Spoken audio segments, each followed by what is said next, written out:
وافعل بنا ما أنت أهله فإنك أهل التقوى وأهل المغفرة. اللهم لك الحمد حمدا حمدا، لك الشكر شكرا شكرا، كما ينبغي لجلال وجهك وعظيم سلطانك. اے اللہ ہمارے گناہوں کو معاف فرما، ہمارے خطاؤں سے درگزر فرما، ہماری ماؤں بہنوں کو قبول فرما، ان ہمارے بھائیوں کو قبول فرما، اس گھرانے کو قبول فرما. بھائی ذکی کی قبر کو، ان کے اہلیہ کی قبر کو نور سے منور فرما، ان کے درجات کو بلند فرما، کروٹو انہیں آرام نصیب فرما، ان کی ہڈی ہڈی کو جنت نصیب فرما. اے اللہ رسول اللہ صلی اللہ علیہ وسلم نے جتنی خیر کے اعلان کی دعائیں مانگی ہیں وہ ساری کے ساری ہم سب کے لیے مقدر فرما، اور جن شرور سے پانا چاہی ہو ان شرور سے تو ہماری حفاظت فرما. اے خوبصورت پردے والے، اے خوبصورت چادر والے، ہمارے عیبوں پر پردے ڈال دے. مصطفیٰ الاخیار میں ہمیں شامل فرما، بھلے بندے بندیوں میں شامل فرما. اے اللہ جو مانگا وہ عطا فرما، مانگنے سے رہ گیا وہ عطا فرما. اے اللہ اس امت کے حال پر کرم کا، رحم کا، فضل کا معاملہ فرما. اے اللہ ہمارے آپس میں محبتیں پیدا فرما، ہمارے آپس کی دوریوں کو ختم فرما. اے اللہ تو جسے قریب کر دے اسے کوئی دور نہیں کر سکتا، اور تو جسے دور کر دے اسے کوئی قریب نہیں کر سکتا.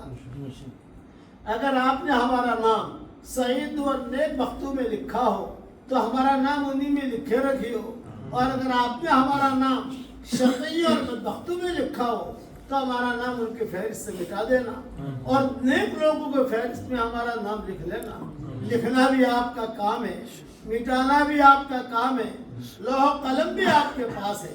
اے خوبصورت پردے والے، اے خوبصورت چادر والے، ہمارے عیبوں پر پردے ڈال دے، مصطفیٰ الاخیار میں شامل فرما.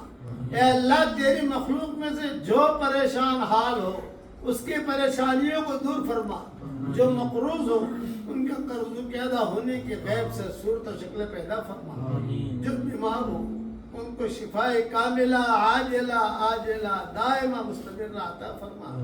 اے اللہ جس نے بھی مجھے دعاؤں کے لیے کہا ہو، دعاؤں کے لیے خطوط میں لکھا ہو، جن کا ہم پر کسی قسم کا حق اور احسان ہو، یا جو ہمیں اپنی دعاؤں میں یاد کرتے رہتے ہوں، یا مائیں بہنیں بیٹیاں بہویاں اپنی دعاؤں میں مجھے یاد کرتی رہتی ہوں، ہماری ساری دعاؤں میں ان کا پورا پورا حصہ نصیب فرما.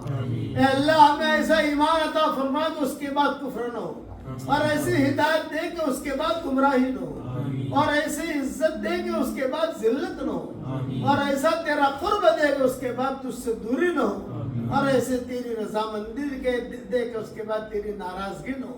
اے اللہ یہ مدینہ منورہ ہے، اور مدینہ منورہ کے چپے چپے پر تیری قدرت کا مظاہرہ ہوا ہے. اب اے اللہ اس مدینہ منورہ کی تو حفاظت فرما، حرمین شریفین کی حفاظت فرما، دونوں چوکھٹوں کا نور تو ہمیں عطا فرما، دونوں چوکھٹوں کا نور عطا فرما. ہماری جتنی جماعتیں نقل و حرکت کر رہی ہو، مردوں کی ہو عورتوں کی ہو، اے اللہ ان سے سب جماعتوں کو تو حفاظت فرما. اے اللہ تیری مخلوق میں سے جو بیمار ہو ان کو شفا عطا فرما، تیری مخلوق میں سے جس کی جو حاجت ہو اس کے حاجت کا غیر سے تکفل فرما، جو پریشان حال ان کی پریشانیوں کو دور فرما. اے اللہ جانور بھی اگر بیمار ہو تو ان کو بھی شفا دے دے، جنات بیمار ہو تو ان کو بھی شفا دے دے، مرد بیمار ہو تو ان کو بھی شفا دے دے. اے اللہ قرآن شریف تیرا دسترخوان ہے، تیرے دسترخوان سے فائدہ اٹھانے کی تو ہمیں توفیق عطا فرما، ہمارے اقدام اور اقلام کو قبول فرما. اے اللہ اپنے فضل و کرم سے ہماری ساری دعاؤں کو قبول فرما. سبحان ربنا رب العزت عما یصفون وسلام علی المرسلین والحمد للہ رب العالمین.